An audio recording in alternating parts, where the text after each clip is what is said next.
nasionalisme di Malaysia sehingga Perang Dunia Kedua dan sebab-sebab yang mencetuskan nasionalisme. Okey.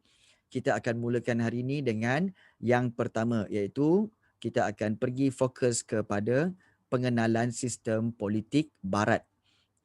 Di mana kalau kita lihat, pengenalan sistem politik barat ya, bermakna kita tahu bahawa nasionalisme ni berlaku apabila negara kita telah dijajah. Kita tahu negara kita telah dijajah, jadi menyebabkan orang-orang tempatan bangun menentang British. So kenapa mereka menentang? Kenapa orang-orang tempatan menentang British sebenarnya? Kerana pengenalan sistem politik barat. Kalau kita lihat, pengenalan sistem politik barat ni telah memusnahkan politik tradisional. Memusnahkan politik tradisional. Kita tahu politik tradisional kan? Iaitu sistem pembesar empat lipatan. Sistem pembesar empat lipatan tu telah dimusnahkan. Maknanya tidak lagi diamalkan, jadi mereka menggunakan sistem residen. Jadi ini antara punca kenapa ianya ditentang. Itu satu. Kemudian yang paling geramnya, residen mengambil alih kuasa pembesar Melayu. Dan ini telah mencabar sistem tradisi serta menjatuhkan maruah mereka.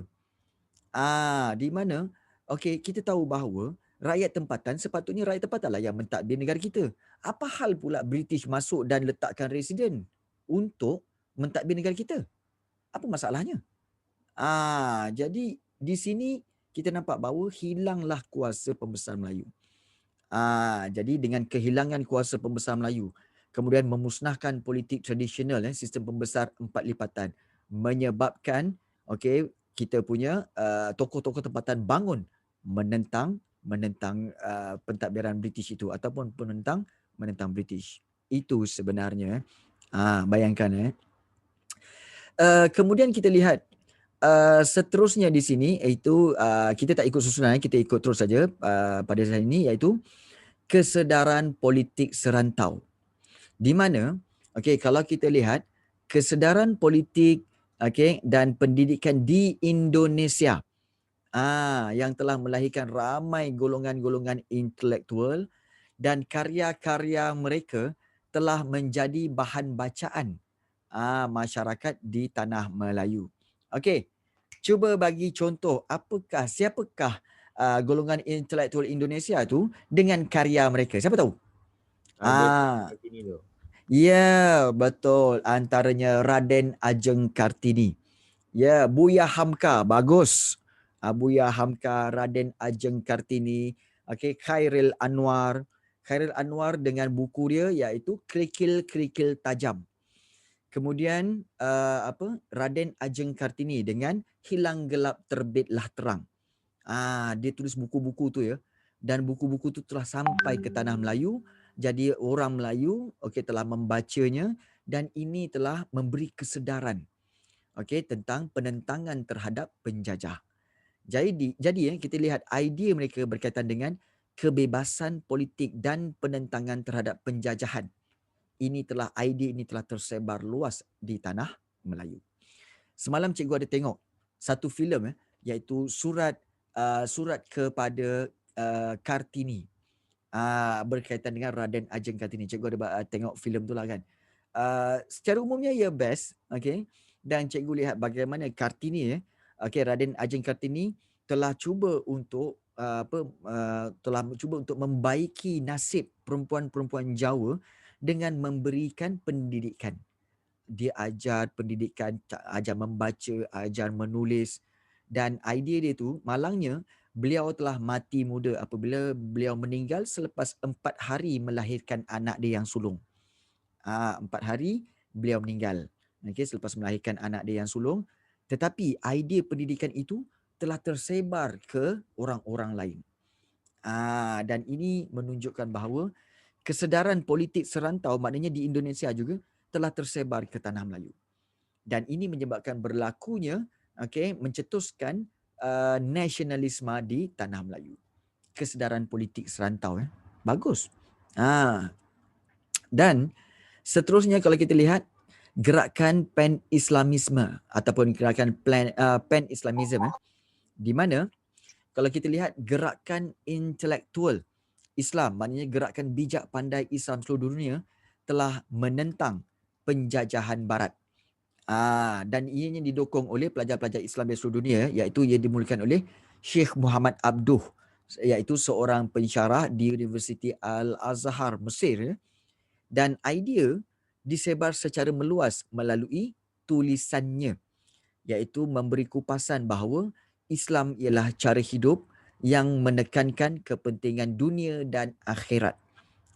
Itu kepentingannya, dan idea ini telah disebarkan dalam majalah Al-Manar, dan gerakan Wahabi juga mempunyai matlamat untuk sama memajukan dan menjayakan umat Islam sebenarnya. So, kesimpulannya bahawa gerakan pan-Islamism ini, gerakan iaitu untuk menentang penjajahan Barat, telah sampai ke tanah Melayu. Dan di tanah Melayu siapakah yang telah memulakan idea ni? Iaitu telah mempengaruhi Tok Janggut, Haji Abdul Rahman Limbong untuk menentang British. Begitu juga gerakan Islah. Gerakan Islah juga ditubuhkan kerana pengaruh gerakan pan-Islamism ini. Gerakan Islah tu kan, itulah dia. Pencetus kepada penentangan ataupun nasionalisme di tanah Melayu. Gerakan pan-Islamism. Baik. Kemudian kita lihat seterusnya, faktor 1 2 3 4 tadi, 1 2 3. Faktor yang keempat iaitu perkembangan sistem pendidikan. Di mana kalau kita lihat, pendidikan Inggeris atau sistem vernakular Melayu telah melahirkan golongan-golongan intelek Melayu. Jadi bila orang-orang Melayu yang belajar di mana tahu? Di MCKK, mostly di MCKK lah, iaitu MCKK, Malay College of Kuala Kangsar kan. Itu sebenarnya telah melahirkan golongan bijak pandai, dan golongan bijak pandai inilah mereka menyedari perlunya sumbangan tenaga mereka dan fikiran mereka untuk sedarkan orang Melayu bahawa orang Melayu perlu memajukan diri dan juga menolak penjajahan British. Maknanya bila dah bijak pandai, betul, bijak pandai ini, maka mereka boleh memajukan diri dan menolak penjajahan British ini.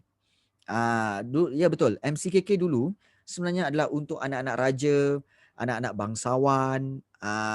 Tetapi orang-orang anak-anak raja dan anak-anak bangsawan inilah yang telah sedar bahawa negara kita sebenarnya telah dijajah oleh British. Jadi mereka dalam senyap-senyap menyebarkan idea itu, dan ianya dilakukan untuk menentang British. Bermakna apa? Perkembangan sistem pendidikan.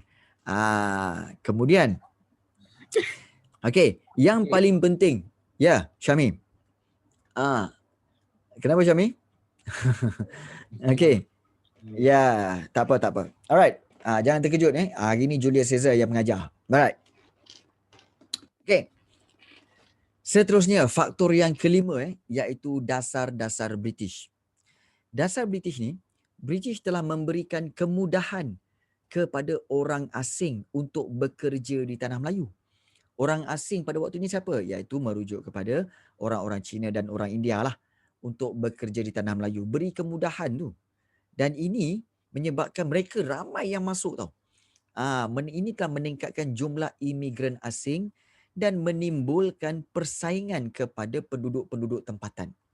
Penduduk tempatan dah tak boleh nak jadi kaya dan dah tak boleh nak berniaga apabila orang-orang imigran ini berniaga dan lebih hebat berniaga lagi. Jadi ini menimbulkan persaingan yang tidak sihat. Imigran ini menguasai ekonomi tanah Melayu dalam pelumbungan biji timah dan juga perladangan getah. Masalahnya apa? Orang Melayu kekal miskin sebagai petani, dan tidak dimajukan. Jadi ini menimbulkan perasaan tidak puas hati. Apa British ni, kan? Bayangkanlah, orang tempatan susah. Orang tempatan susah, orang yang berdagang jadi kaya pula. Jadi itu menimbulkan isu. Sepatutnya yang kaya tu ialah orang tempatan lah. Sebab orang tempatan kenal kawasan tempatan sendiri, kenal sumber-sumber tempatan sendiri, sumber ekonomi sendiri, tapi hidup susah di tanah sendiri. Jadi ini menyebabkan berlakunya penentangan terhadap dasar-dasar British inilah. Ya, betul. Seolah-olah kita ni apa tahu? Seolah-olah kita ni adalah pendatang di tanah sendiri. Apa hal? Padahal kita orang tempatan. Jadi inilah dasar British yang ditentang oleh orang-orang Melayu dan menyebabkan mencetuskan semangat nasionalisme. Okay. Kemudian apabila tahun 1941 apabila Jepun datang, Jepun telah menduduki tanah Melayu. Jepun telah membawa idea apa? Konsep kesemakmuran Asia untuk Asia. Dan menekankan kebebasan negara-negara Asia. Kita ingat lagi kan slogan-slogan dia. Konsep kesemakmuran Asia untuk Asia, kemudian semangat Asia, Asia untuk Asia, itu semua apa? Menekankan bahawa negara-negara Asia ni perlu bebas daripada penjajahan barat. Jadi idea ini sebenarnya telah meningkatkan persaudaraan di kalangan negara-negara Asia. Maknanya seolah-olah apa tahu? Jepun mengajar bahawa sebenarnya tanah Melayu dengan Jepun sebenarnya bersaudara. Kami sama-sama sepet kot. Jadi kita harus saling bantu-membantu. Itu ideologi yang Jepun sebarkan pada waktu itulah. Okay. Namun kita lihat Jepun telah menggalakkan rakyat tempatan untuk bekerjasama dan Jepun berjanji. Berjanji untuk memberikan kemerdekaan. Janji ditepati ke? Tak. Janji dicapati. Iaitu kalau kita lihat, ingatkan bila Jepun datang, kita makin hidup aman dan sejahtera. Tapi rupanya lebih sengsara. Kesengsaraan hidup semasa zaman Jepun itulah menyebabkan penduduk tanah Melayu ni benci kepada semua penjajah. Akhirnya apa? Orang Melayu kata apa? Tak kira lah British ke, Belanda ke, Portugis ke, ataupun Jepun, semua sama. Semua menyebabkan kesengsaraan rakyat tempatan. Ini telah menimbulkan nasionalisme di kalangan rakyat. Inilah sebenarnya pendudukan Jepun ni. Pendudukan Jepun maknanya menyedarkan orang Melayu bahawa kita tidak boleh menerima penjajah. Kita harus untuk hapuskan penjajahan ini, halau penjajah balik. Sebab apa? Mereka bukan memberi kesenangan, tetapi mereka memberikan keperitan hidup dan penderitaan kepada penduduk tempatan.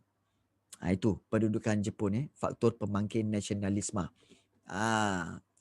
Dan kemudian kalau kita lihat ada satu lagi iaitu kemunculan media-media cetak, iaitu mesin cetak. Maknanya mesin printer lah, printer. So dengan printer ni maknanya mesin cetak itu menyebabkan idea-idea nasionalisme yang ada pada tokoh-tokoh ini dapat disebarkan dengan lebih meluas di serata kawasan. Di serata kawasan maknanya di semua kawasan lah. Dan ini mendorong berlakunya penentangan rakyat tempatan terhadap golongan-golongan penjajah ni. Sebab rakyat tempatan dah baca semua kan. Dah baca dekat akhbar, dekat majalah, kita harus menentang penjajah ni. Jadi itu menyebabkan penentangan rakyat. Seperti kalau kita lihat kitab-kitab agama, akhbar dan majalah telah dihasilkan. Ini memuatkan idea-idea nasionalisme. Jadi bermakna kita tak boleh menolak bahawa kemunculan mesin cetak juga adalah salah satu faktor pencetus atau pemangkin kepada nasionalisme. Dan yang terakhir, ini dia. Selepas Jepun balik, negara kita telah mengalami kekosongan politik. Tak ada orang yang merintah. Raja-raja pun baru nak masuk negeri-negeri untuk memerintah. Jadi, waktu itu selama 14 hari, PKM, Parti Komunis Malaya, telah menguasai tanah Melayu selama 14 hari. 2 minggu dah. Cuti sekolah. Cuti sekolah 2 minggu tu. Macam itulah lamanya. Okey. Dan bagaimana Parti Komunis Malaya menguasai Tanah Melayu? Mereka menguasai balai-balai polis dan memerintah dengan kejam. Okey, mereka menangkap, membunuh sesiapa sahaja yang pernah menyokong ataupun disyaki menyokong Jepun pada ketika pemerintahan Jepun dulu. Tangkap, bunuh. Ini telah mencetuskan konflik perkauman sebab ramai orang Melayu telah dibunuh dan rumah mereka telah dibakar. Salah satu contohnya kalau kita tengok macam apa? Macam macam serangan di balai polis, iaitu serangan di balai polis Bukit Kepong. Ada filem ni kan, Bukit Kepong kan. Nampak tak bahawa balai polis pun dibakar. Okey, orang Melayu, tentera pasukan-pasukan polis Melayu di situ habis dibunuh. Jadi daripada situ menyebabkan huru-hara. Jadi wujudnya serangan balas oleh orang Melayu di Perak, di Johor, Negeri Sembilan dan juga di Pahang. Dan inilah yang telah mencetuskan semangat nasionalisme kepada rakyat tempatan. Jadi jadi kalau kita lihat di sini, total sebenarnya ada lebih kurang berapa ni? Ada lebih kurang 8 faktor pembangkit nasionalisme. So ada pelajar yang akan tanya, cikgu, nak kena ingat semua ke cikgu? Sebenarnya tak perlu. Ingatlah mana-mana 4 hingga 5 yang mudah-mudah untuk kamu ingat, supaya boleh menjadi bekalan untuk kamu menjawab kertas 2. Contohnya kalau macam cikgu, cikgu akan ambil apa tahu, seperti dasar British, cikgu akan ambil pendudukan Jepun, cikgu akan ambil penguasaan Parti Komunis Malaya, kemudian juga perkembangan sistem pendidikan dan juga kemunculan mesin cetak. Cikgu ambil 5 tu. Yang mudah-mudah kita nak ingat. Supaya apa? Bila kita ambil point itu, kita boleh buat huraian. So perasan tak kalau katakan soalan kertas 2 ni biasanya apa? 8 markah, 10 markah kan? Kalau 8 markah maknanya apa? 4 isi, 4 huraian. So kalau kita dah tahu 4 daripada sini 4 dia punya fakta, kita boleh elaborate 4 lagi huraian daripada setiap fakta tu. Cukuplah untuk 8 markah. Jadi itu cara dia. Tak perlu ingat semua, tapi ambillah mana-mana 4 atau 5. Okey. Jadi itu boleh menjadi bekalan untuk kamu bagi menjawab kertas 2. Alright. Baik. Seterusnya. Okey, satu lagi subtopik yang diramalkan akan keluar iaitu akhbar, majalah dan novel. Iaitu penggerak kesedaran kebangsaan. Okey, ingat akhbar, majalah dan novel. Contohnya yang terkenal di sini iaitu seperti, kalau kita nak lihat di sini, iaitu seperti Zainal Abidin bin Ahmad, iaitu Za'bah. Za'bah, kena ingat Za'bah ni iaitu dia adalah seorang tokoh bahasa, pemikir dan juga cendekiawan ulung ya. Buku dia adalah Ilmu Mengarang Melayu dan juga Pelita Bahasa Melayu. Begitu juga dengan seorang lagi tokoh iaitu Dato' On Jaafar dan juga Abdul Rahim Kajai. Kalau kita lihat, Dato' On Jaafar kita kenal, dia adalah salah seorang Menteri Besar Johor. Dan juga seorang lagi Abdul Rahim Kajai yang gambar sebelah kanan ni. Abdul Rahim Kajai. Dan antara karya dia iaitu untuk bangkitkan kesedaran, memajukan diri dan bersatu padu, serta mengkritik dasar-dasar British yang menekan orang Melayu. Diorang buat cara apa? Penentangan. Secara penulisan je. Dan penulisan itu banyak didapati di mana? Di akhbar-akhbar seperti Warta Melayu, Lembaga Melaya, Majlis Utusan Melayu, Warta Negara dan juga Fajar Sarawak. So ingat nama-nama tu iaitu Zainal Abidin bin Ahmad, Dato' On Jaafar dan juga Abdul Rahim Kajai. So dalam akhbar-akhbar sebenarnya apa isu yang dia ceritakan sampai boleh mencetuskan semangat nasionalisme ni? Okey, antara isu dia seperti ini iaitu seperti isu sosial. Iaitu isunya apa? Untuk memajukan pendidikan tinggi orang Melayu. Menggalakkan pendidikan untuk anak perempuan. menyeru orang Melayu supaya meninggalkanlah sikap-sikap negatif ini seperti memilih kerja dan tidak mahu berusaha. Ini memang sifat, bukan nak kata sifat orang Melayu semualah kan. Tetapi orang Melayu, okey, macam zaman sekarang cikgu bukan nak salahkan apalah, okey. Tetapi dalam keadaan sekarang ni ramai yang telah menganggur akibat COVID-19. Okey. Tetapi hidup perlu diteruskan. Hidup perlu diteruskan. So apa yang kita patut buat? Okey, kita gunakan waktu-waktu inilah kita gunakan skill yang kita ada untuk meneruskan hidup. Okey. Sebab itu kalau kita lihat ramai yang telah mula terbabit dalam bidang perniagaan, terutama sekali perniagaan makanan. Sampai pilot-pilot yang dekat Malindo, pilot AirAsia, habis semua meniaga. Kan, meniaga makan burger lah, mi lah, apa semua. Ada yang jadi gamers pun ada. Yang penting apa? Yang penting dapat meneruskan hidup, being creative. So jangan kita bila dah tak ada, hilang pekerjaan, kita akan, oh tidak, habislah aku kali ni. Kita berputus asa. Oh tidak, habislah aku, matilah aku. Tak ada kerja ni, habislah aku. Okay. Kemudian malas, tak maulah aku. Tak boleh. Tak boleh. Okay. Tak boleh. Cikgu sendiri pun pernah mengalami saat-saat begitu ya. Di mana apabila tidak ada kelas, apa cikgu buat? Cikgu ambil job-job. Nasib baiklah zaman tu tak sebelum COVID Cikgu ambil job-job seperti apa? Buat persembahan kenduri kahwin. Perasan tak Semasa bulan-bulan 11, bulan 12 dulu tahun-tahun SPM habis bulan 11, bulan 12 kan. Jadi habis je kelas, tak ada kelas tau bulan 12. Jadi apa cikgu buat?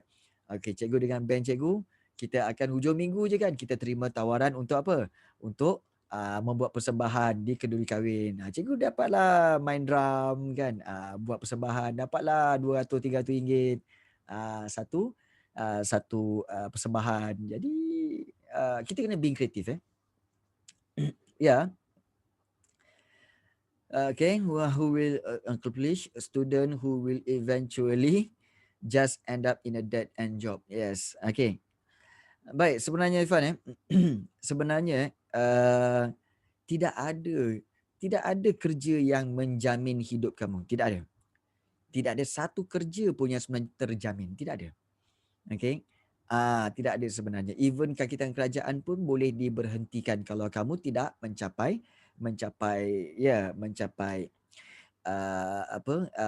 dia punya kualiti dia tu. Jadi apa yang kita perlu buat? Kita kena kreatif.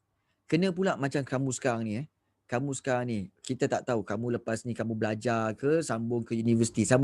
Katakan lepas universiti. Ya. Okay, so Irfan rasa apa? Lepas ni kamu apa? Kamu tak nak sambung belajar lagi ke apa? Okay. Ya, sebenarnya hidup ini bukan semata-mata memenuhi impian orang lain. Ingat, hidup ini memenuhi impian kamu. Impian kamu apa? Okay, kejar impian kamu. Kalau impian kamu memerlukan pencapaian akademik, then go ahead. Kalau impian kamu hanyalah untuk melibatkan diri dalam perniagaan, go ahead. Silakan. Okay, penuhi impian kamu. Need to be a robot when studying. Okay. Baik. Itu sebenarnya. Okay. Kita sebenarnya letih dengan orang sekeliling yang mahukan kita study 24 jam. Okay. Study 24 jam. Kena pula macam kamu ni kan. Okay. Berapa ramai sini yang setuju bahawa ibu bapa kamu, waktu-waktu ini kerap push kamu untuk go study. Sampai kamu stres. Alright. Ya, cikgu. Yeah. Memang true lah. Yeah. Allah dia paksa lah mak saya ni. Yeah. Tak ada macam tu mak lebih. Cikgu faham. Sebenarnya, kita tidak boleh salahkan mereka. Ya, sebab mereka mahukan kejayaan kamu. Itu je. Nak ensure your achievement dalam akademik. Itu je. Okay. So, mungkin ianya agak memenatkan apabila mendengar bebelan di mereka, mendengar mereka membebel, bising dengan kamu, go study. Padahal kamu dah penat. Okay.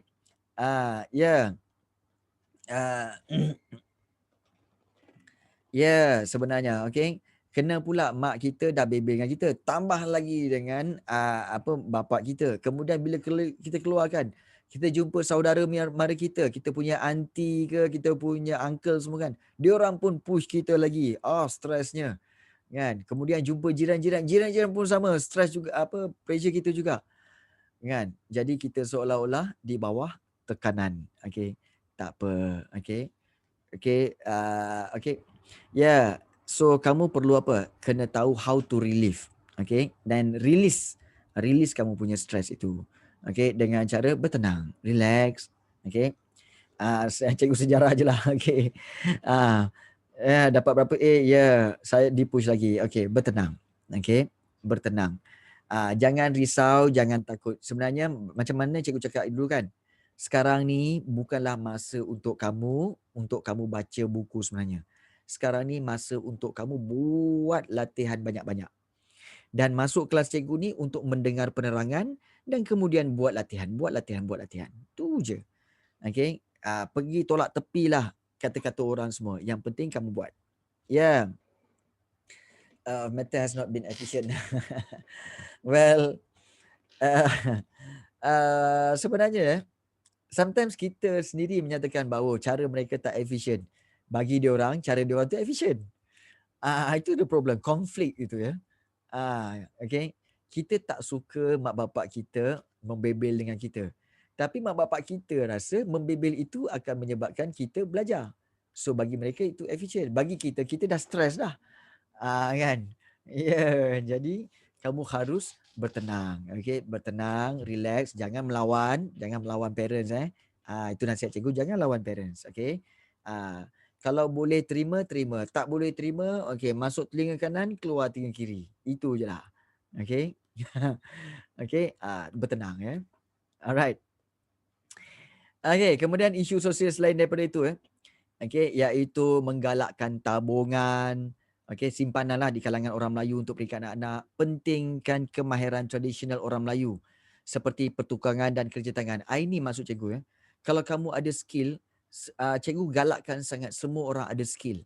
Supaya apa? Dengan skill kamu itu, mungkin kamu boleh ketepikan sekejap akademik kamu dan juga kamu boleh gunakan skill kamu untuk hidup, untuk survive. Macam cikgu cakap tadi kan, bila cikgu tak ada kelas hujung tahun, cikgu buat apa? Cikgu join band untuk main kenduri kahwin. Dapatlah sedikit income. Betul. Jadi barber pun skill juga. Gunakan. Nak jadi barber, go. Okay. Jadi gunakan skill-skill yang kamu ada. Of course, semua orang ada skill. Kena gunakan, kena tahu cara macam nak gunakan. Dan mungkin, okay, macam ni. Cikgu berniat sebenarnya, dah alang-alang kan. Cikgu ada impian di mana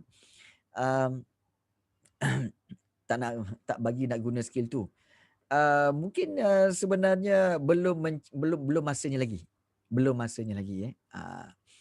Cikgu berimpian bahawa sebenarnya pada satu hari nanti, okay, mungkinlah kepada batch kamu lah, sebab batch kamu ni istimewa sikit. Cikgu ingin melahirkan apprentice ataupun cikgu punya cikgu punya generasi yang boleh ajar subjek sejarah. Jadi kalau sesiapa rasa dalam kelas ni yang berminat untuk menjadi tenaga pengajar subjek sejarah, cikgu insya-Allah cikgu nak latih. Cikgu akan berikan latihan cara-cara bagaimana untuk jadi guru sejarah dengan baik. Dan juga kamu boleh menjadikan skill itu sebagai skill untuk kamu menjadi tenaga pengajar guru sejarah, dan mungkin kamu boleh create your own skill dan your own profit, pendapatan income lah. InsyaAllah. Ancient ways. Okay. Okay, tak apa, itu kemudian. Lepas SPM, kalau kamu rasa tak ada benda nak buat, nak belajar sejarah, nak belajar macam mana nak mengajar sejarah, okay, boleh jumpa cikgu insyaAllah. Okay, baik. Kemudian kita lihat mementingkan pendidikan bahasa Inggeris untuk kemajuan orang Melayu, minta taraf sekolah Melayu ini dibaiki dengan memberikannya nilai ekonomi, memartabatkan bahasa Melayu sebagai bahasa rasmi dalam pentadbiran British, mengekalkan nilai-nilai baik masyarakat Melayu. Itu isu sosial. Kemudian isu ekonominya iaitu berkaitan dengan akhbar-akhbar ini menggalakkan penubuhan syarikat kerjasama antara orang Melayu dengan bukan Melayu. Kemudian nak kurangkan kemasukan pedagang-pedagang luar ni yang mengancam ekonomi tempatan ni dan galakkan orang Melayu terlibat dalam aktiviti ekonomi. Maknanya perniagaan lah. Melarang orang Melayu daripada menjual tanah mereka. Itu juga. Dan menyeru orang Melayu supaya berjimat cermat, jangan boros. Dan minta British adakan kampung khas orang Melayu di Kuala Lumpur. Sebab itu wujudnya kampung baru. Kampung baru di KL tu kan. Okay. Dari sudut isu sosial pula, iaitu akhbar-akhbar ni mengkritik British. Sebab apa? Kurangkan kuasa Raja-Raja Melayu. Itu memang isu sebenarnya, isu politik sebenarnya. Bukan sosial, politik. Mengkritik para pembesar dan Raja-Raja Melayu sebab tidak melaksanakan kemajuan kepada masyarakat Melayu. Menolak dasar pilih kasih British dalam pentadbiran kerajaan. Asyik utamakan British saja, tak utamakan orang tempatan pun. Menuntut diadakan Malay Administrative Service untuk melindungi orang Melayu dalam perkhidmatan kerajaan, menyeru orang Melayu supaya bersatu dalam sebuah pertubuhan kebangsaan, itu yang jadi UMNO, dan menentang tuntutan orang luar terhadap politik tempatan. Okey. So yang ini ada yang kata, cikgu, macam mana nak ingat ni cikgu? Baik, sebenarnya kamu hanya perlu ingat tak semua. Kamu boleh kata bahawa kamu kena ingat tentang isu sosial, isu ekonomi dan politik, dan seterusnya kamu ambillah 2-3 isu sosial seperti pendidikan, tabungan, isu dan juga kemahiran. Isu ekonomi berkaitan dengan kurangkan kemasukan pedagang luar, galakkan orang Melayu terlibat dalam aktiviti ekonomi. Dan isu politik, tak, sebenarnya satu lagi isu tu adalah isu politik. Isu politik. Yang sebelah kanan tu sebenarnya isu politik, sebelah kiri tu isu sosial. Tu typo. Kesilapan. So sebenarnya sosial, ekonomi dan politik.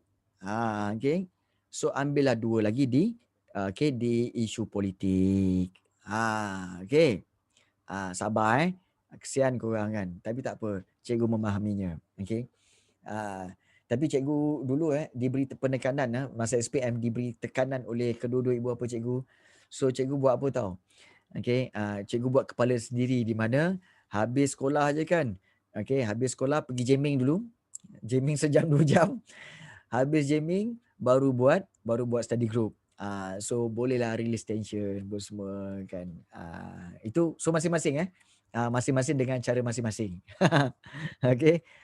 Masing-masing dengan cara masing-masing lah. Okey, baik.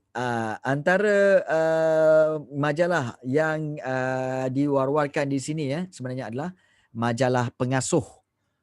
Yang menjadi pencetus kepada gerakan nasionalisme, Pengasuh, iaitu pengarang dia ialah Datuk Nik Muhammad. Isu dia ni contoh buku ataupun majalah Pengasuh. Iaitu bincangkan soal tafsiran Islam yang progresif, galakkan pendidikan kalangan orang Melayu, perluaskan ilmu dalam semua bidang, memberi pentafsiran kepada persoalan orang Islam dan menggesa orang Melayu jauhkan diri daripada sifat buruk. Kalau cikgu nak ingat, cikgu ambil mungkin yang last tu, menggesa orang Melayu jauhkan diri daripada sifat buruk. Dan juga memperluaskan ilmu. Itu dalam majalah Pengasuh. Pengasuh. Kemudian untuk majalah Guru. Nama pun majalah Guru. Dikarang oleh Muhammad Datuk Mudalinggi, Yusof Ahmad dan juga Muhammad Sidin Rashid. Isu dia ingin memberikan pendidikan yang secukupnya pada anak-anak Melayu, menyeru perpaduan. Perpaduan di kalangan orang Melayu dan meniupkan semangat cinta negara dan menentang penjajahan. Perbaiki taraf hidup orang Melayu, majukan bahasa dan sastra Melayu, galakkan perpaduan. Ini penting galakkan perpaduan di kalangan guru sebagai pemimpin bahasa.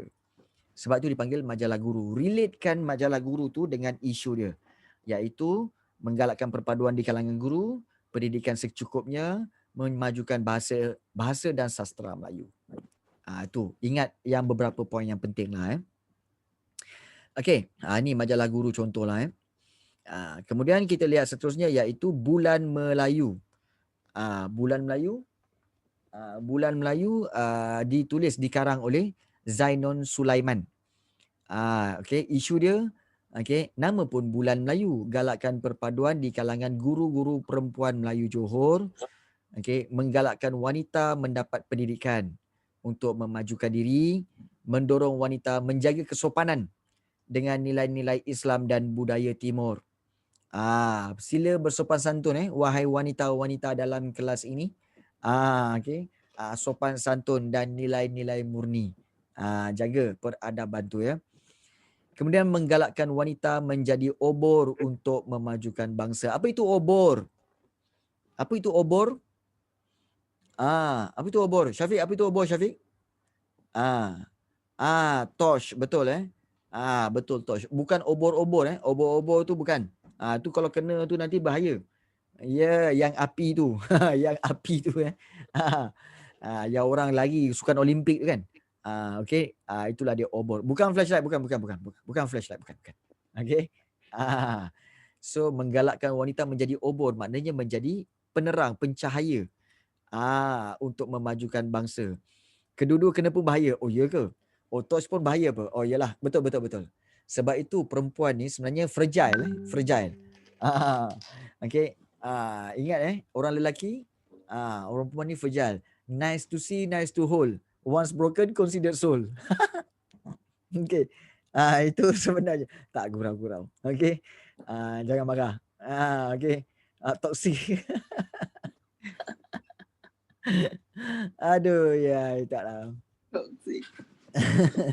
Jadi woman dari woman's right jadi woman always right. Itu problem. Okey. Kepada lelaki-lelaki, pelajar-pelajar lelaki yang mungkin ada kawan perempuan ni, pasti dia akan faham bahawa woman always right. So jangan lawan lah. Jangan lawan, letih. Letih lawan. Letih lawan. Kan. Kan kita ni orang lelaki ni kadang-kadang dalam sehari cakap 40,000 perkataan je. Dia punya boleh pergi 80 hingga 120,000. Dia punya bercakap. Itu perempuan. So tak payahlah nak lawan perempuan ni. Kau dengar je. Kan? Tapi pesanan cikgu, dengar boleh, percaya jangan. Okey, baik seterusnya. Tidur lagi seronok. Okey. Okey. Alright. Status or risk. Okay, baik. Okey, kita lihat National Smart di Malaysia sehingga Perang Dunia Kedua ni, kita lihat ada novel-novel juga okey. Okay, I can get by on.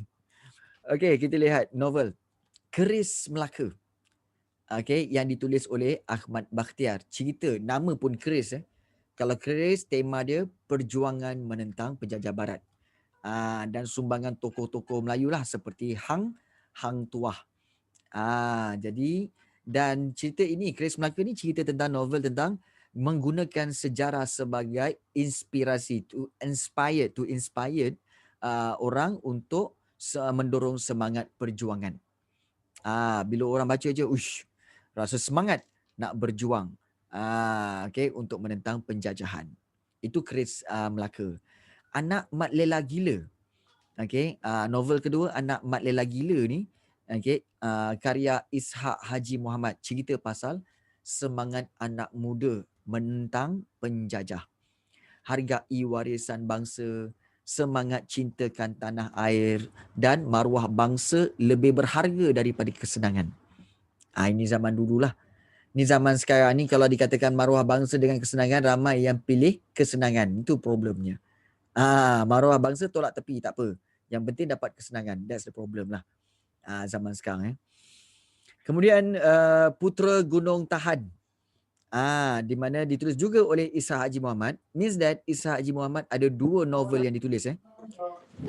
Iaitu Semangat Pemuda Tempatan dalam Menjaga Maruah Bangsa, Semangat Cintai Tanah Air, Berbangga dengan Kebolehan Sendiri, dan Menjaga Maruah Bangsa walaupun terpaksa menggadai soal cinta. Ambil kau. Ini selalu masalahnya. Okey. Selalunya kalau soal cinta ni, Allah, hai, sanggup berkorban apa saja. Lautan api sanggup kurenangi, kan? Gunung yang tinggi sanggup kudaki. Kan? Lautan api sanggup kurenangi. Padahal bila berenang dekat laut pun pakai pelampung itik. Apa ini? Berenang tak reti? Cerita tentang lautan api sanggup kurenangi. Last break up. Alamak, kan? Last break up ya. Mal, cerita pasal diri sendiri ke Mal? Jangan Mal. Okey. Okey. Baik. Macam ada pengalaman je. Tak pernah. Okey, baik. Okey. Ingat ini bukan apa, since korang semua dah dewasa kan. Dia dewasa. Cikgu anggap dewasa. Ingat satu je. Kalau anda berani bercinta, anda kena berani menghadapi perpisahan. Ingat kalau anda berani bercinta, maka anda kena berani menghadapi perpisahan. Kalau anda tak berani menghadapi perpisahan, jangan bercinta. Itu je. Okey. Tak berani menghadapi perpisahan, takut nanti apa? Ya. Takut hati tu remuk lah, hidup tak menentu lah apa semua kan. So jangan bercinta. Okey, jangan bercinta. Kan. Ramai ni kan. Siapa kat sini yang pernah bercinta at least sekali? Okay, at least sekali. Anyone here? Boleh mengaku tak? Saya ke ada tak? Julius is spitting facts tonight. Okay. I'm not saying no. Okay, baik. Berlapiknya ayat. Right, betul. Tak pernah seriously, cinta itu indah. Cinta itu indah. Sangat menyeronokkan. Sangat best. Okay. Sebab itu 7 times. Wow. Okay. Okay, politik Sweden. Cikgu, okay. Baik, dalam hidup cikgu sebenarnya, cikgu telah hampir 19 kali bercinta. Bercinta tak ada masalah. Mana ada dosa? Tak ada dosa. Anda mencintai seseorang tidak berdosa. Ya. Cikgu, dalam hidup cikgu 19 kali bercinta daripada sekolah rendah lagi. Sekolah rendah dah ada orang bercinta dengan cikgu. Itu masalahnya. Tetapi bagi cikgu cinta itu tak ada masalah. Tetapi bila berpisah kita menghormati. Maknanya terima kasih. Malah cikgu cakap apa tahu pada orang yang ingin meninggalkan cikgu, cikgu cakap apa? Terima kasih banyak kerana membahagiakan saya selama bertahun-tahun ini. Okey. Itu sebenarnya. Jadi kita tak jadi musuh. Kita jadi kawan baik. Malah terima kasih. Okey. Itu sebenarnya. Okey. Ya, betul berterima kasih. Hargailah orang yang pernah membahagiakan kamu. Itu sebenarnya. Bukan gue. Okey. Jangan ingat benci je. Ingatlah mereka pernah membahagiakan kamu hormati dia dan respect dia. Itu je. Okey, berterima kasih. Okey. Okey, tak apa-apa lah cikgu ni ajar. Okey, baik. Okey, seterusnya. Melur Kuala Lumpur. Okey, satu lagi novel iaitu Melur Kuala Lumpur tulisan Harun Aminur Rashid. Okey, berkaitan dengan emansipasi wanita. Maknanya berkaitan dengan bagaimana wanita berada di dalam kelompok suasana yang berbeza dan bagaimana mereka menghadapinya, emansipasi dan juga kepentingan pendidikan moden di kalangan wanita Melayu dan membuang pandangan negatif yang boleh menghalang kemajuan bangsa. Okey. Baik mana Keris Melaka, Anak Mak Lela Gila, Putera Gunung Tahan dan Melur Kuala Lumpur, semuanya lebih kurang sama iaitu semangat perjuangan menentang penjajah. Okey. Dan ini adalah persatuan-persatuan. Tapi kalau saat cikgu persatuan-persatuan ni tak masuk. Okey, tak ada dimasuk. Okey, akhbar dan majalah ya, persatuan tak ada rasanya. Okey. Baik. Persatuan tak ada. Okey. Baik, so itu sebenarnya yang diramalkan dalam bab 2. Nombor 27 kenapa? Okey, bab 2 tingkatan 5 ini. Okey, yang diramalkan. Okey, baik, soalan Intan, kena hafal ke semua ke cikgu novel tu? Tak perlu hafal. Okey. Tapi kalau kamu boleh ingat 2-3 novel pun dah cukup baik. Untuk dijadikan sebagai kamu punya bekalan untuk menjawab kertas 2 nanti. Itu sebenarnya. Okey. Baik. So ada soalan tak untuk dibincangkan? Ada apa soalan nak tanya? Silakan kalau nak tanya. Cikgu, Ya. kalau macam soalan tu cakap bagaimanakah novel-novel ni membangkitkan semangat nasionalisme? Macam mana Ya. jawab? Kalau bagaimana novel-novel itu, novel-novel itu membangkitkan semangat nasionalisme. Baik, novel-novel itu kalau kamu boleh explain, novel itu telah menceritakan ataupun telah mendedahkan tentang kesulitan dan penderitaan orang tempatan apabila mereka hidup di bawah penjajahan barat. Jadi novel tu telah menceritakan kisah penderitaan kehidupan orang tempatan di bawah penjajahan barat, kemudian menceritakan tentang diskriminasi penjajah barat terhadap penduduk tempatan. Kemudian juga boleh menceritakan tentang apa tahu? Novel itu telah menceritakan tentang bagaimana orang-orang ataupun penjajah barat menindas penduduk tempatan. Jadi dengan penerangan ataupun penceritaan daripada novel-novel tu, ini telah menyebabkan tercetusnya semangat nasionalisme dan semangat ingin menentang penjajah barat dan menghentikan penindasan itu. Itu sebenarnya bagaimana novel-novel itu mencetuskan nasionalisme di kalangan rakyat tempatan. Kerana novel-novel itu telah ceritakan tentang penderitaan orang tempatan. Okey, boleh Mak Syamil? Boleh cikgu. Bagus. Okey, so yang lain-lain bagus soalan tu ya Mak Syamil. Yang lain-lain macam mana? Silakan nak tanya apa-apa? Cikgu kopi dulu. Julius Caesar pun minum kopi Nescafe kau.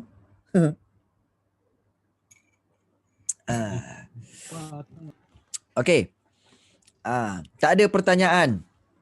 Okey, kalau tak ada pertanyaan, a man of great taste, kopiku tak boleh. Kopiku dia tak pure kopi. Dia sama ada Nescafe ke kan. Itu memang okey. Rasa macam complete hidup ni. Arabic coffee pun stop to, yes, betul. Okey. Betul sebenarnya. Hidup cikgu sebenarnya kan complete bila ada coffee, ada wife, ada anak-anak, ada korang. Complete. Okey. Yang last kali tu ada korang. Okey, complete. Okey. Jadi Starbucks Starbucks sebenarnya I think overpriced lah. Dia overpriced lah. Kan? Secawan tu dekat RM16 semua kan. Okey lah, sedap memang sedap. Tetapi overpriced lah. Kan? Come on lah. Kan? Baik minum ketum. Jis, kau jangan minum ketum. Jahanam kau ni kan.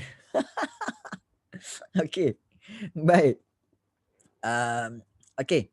Baik, sebenarnya cikgu nak maklumkan sebenarnya pada baru-baru ini mungkin cikgu terlewat tapi tak apalah kan. Baru-baru ni cikgu ada berikan satu link untuk korang buat latihan. Tapi yang turns up untuk buat latihan hanya seorang saja. Yang lain tak buat. Tapi cikgu tak ada masalah sebab sebenarnya mungkin kamu busy dengan kelas kamu dengan it's okay. Cikgu faham. Okey, jangan risau. Ada sebenarnya. Ada baru-baru ni, mungkin semalam ke 2 hari lepas macam itulah. Ada cikgu bagi. Latihan itu untuk latihan pada tentang topik bab 1 tu. Okey, bab 1 hari tu sebenarnya tapi tak apa. Okey, jangan risau. Okey, jangan risau. Kita tengok dulu. Jom. Turns seorang saja yang menjawabnya. Okey, inilah dia kertas dia. Jom kita tengok cara menjawabnya. Cikgu faham. It's okay. Cikgu tak salahkan korang Jangan risau Cikgu takkan marah korang kalau tak buat. Cikgu faham. Kamu memang dah banyak kelas, dah banyak kelas online dengan homework lagi, dengan assignment lagi, dengan it's okay. Okay? It's okay. Jangan risau. Okay? Gentle tak sedar Okay. Baik. Okey, kita lihat di sini. Soalan contohnya ini contoh soalan. Okey. Awet. Baik. Seterusnya. Okey. Tak, dia lalu je.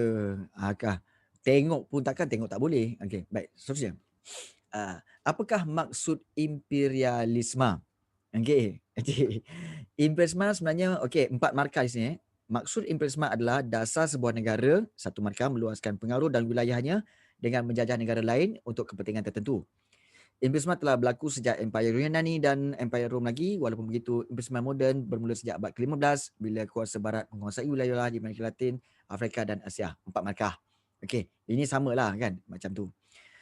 2, ini 8 markah. Okey, perkembangan yang berlaku di luar Asia Tenggara juga turut membawa imperialisme barat Asia Tenggara. Antaranya adalah revolusi perindustrian. Kepesatan sektor perindustrian yang berlaku menyebabkan mereka perlukan bahan mentah secara konsisten dan mereka memerlukan kawasan pasar baru. Selain itu, perkembangan sistem pengangkutan dan perhubungan telah memendekkan jarak perjalanan, terusan Suez, penggunaan kapal kuasa wap, muatan yang banyak, penciptaan telegraf. Seterusnya, persaingan kuasa-kuasa barat menyebabkan negara Asia Tenggara menjadi mangsa imperialisme mereka, semakin luas anda jajah mereka, semakin tinggi sanjungannya. 8 markah. Very simple. 3. Terangkan kesan-kesan yang ditinggalkan oleh imperialis barat ke atas negara-negara Asia Tenggara berdasarkan pengetahuan sejarah dan pengetahuan am anda. So dia buat ayat berdasarkan pengetahuan sejarah dan pengetahuan am saya. This is cara yang baik untuk menjawab.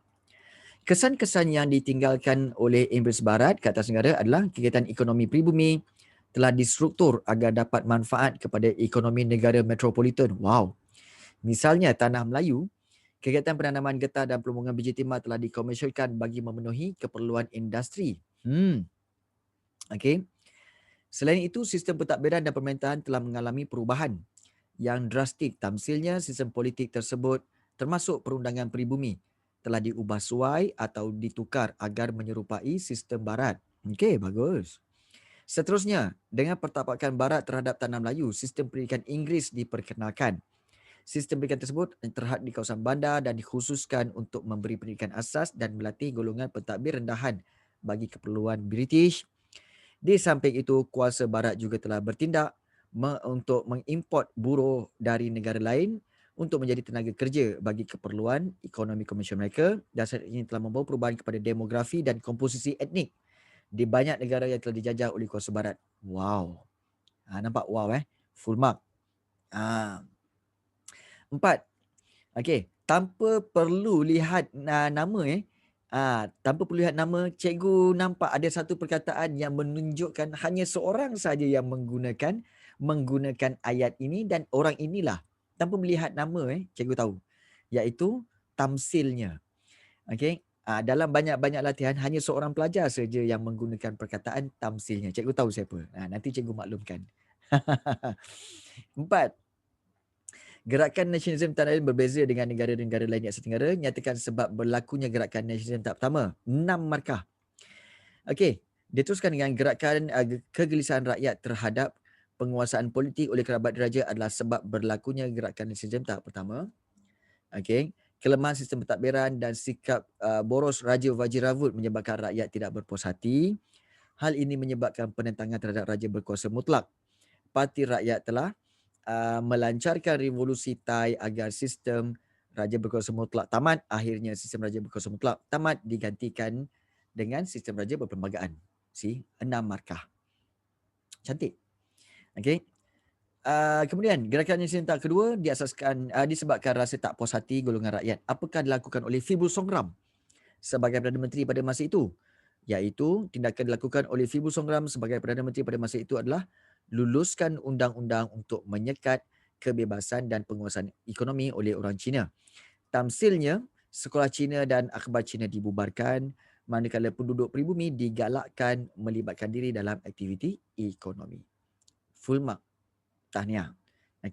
Penggunaan tamsil ini tak lain tak bukan ialah izzah. Betul Zah? Ini kamu punya kan? Betul. Seorang je yang menggunakan perkataan tamsil iaitu izzah. Cikgu tahu. So kalau kita lihat betul tidak? Ya, betul. Iza Afika. Dia punya full mark bang. Full mark sebenarnya. Okey. Baik. Jadi so hebat, bagus. Cikgu suka dia punya bentuk jawapan itu. Baik. Adakah dia saja yang mampu boleh buat ini? Sebenarnya semua pelajar dalam ni pun boleh buat. Boleh buat, tak percaya? Okey, sekarang cikgu akan bagi link. Cuba korang buat. Ada masa lebih kurang 20 minit ni, cuba buat. Boleh tak? Kan? Buatlah kan? Okey, boleh Boleh buat tak? Okey. Tak boleh confirm siap semua. Tak apa. Tak boleh confirm siap semua, tak apa. Tapi ini sebagai, kalau kita nak tunggu, okey, esok-esok baru kamu buat, memang tak buat pun.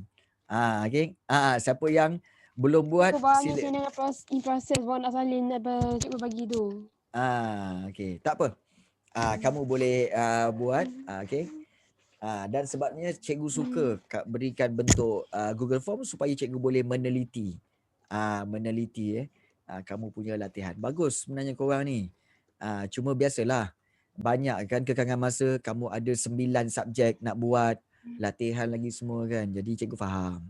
Okey. Tapi cuba siapkan, mana tahu tak apalah. Buat lepas 2-3 ayat pun, 2-3 soalan pun tak apa.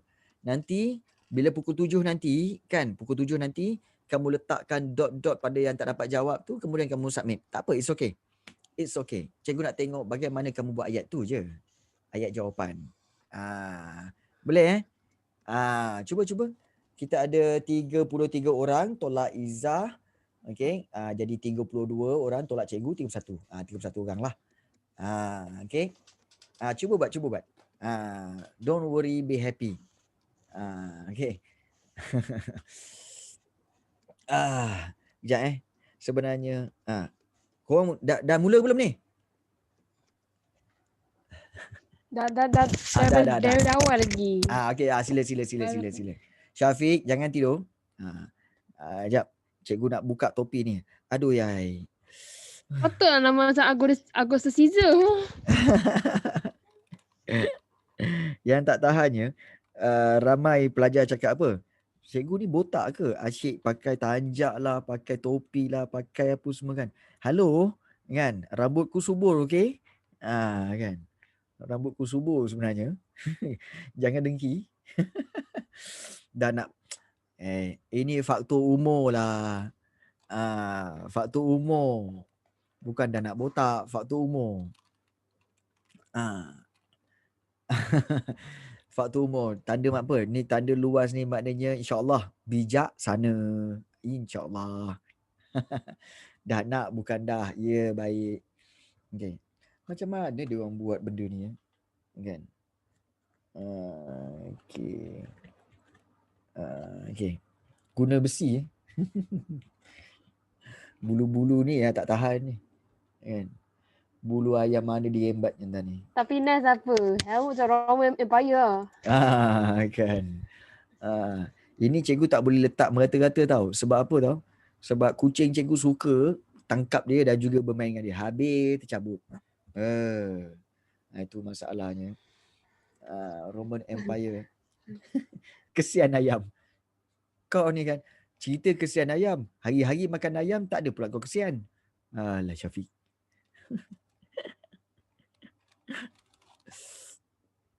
Pakai balik. Alright. Okay. Ni macam apa? Darth Vader. Makan apple boss. Makan. Makan. Sila. Okay. Elok dia gini je kan. Hei. Sila siapkan semua latihan. Semua soalan kalau boleh. Semua cakap, apa kena cikgu hari ni? Aduh, yai.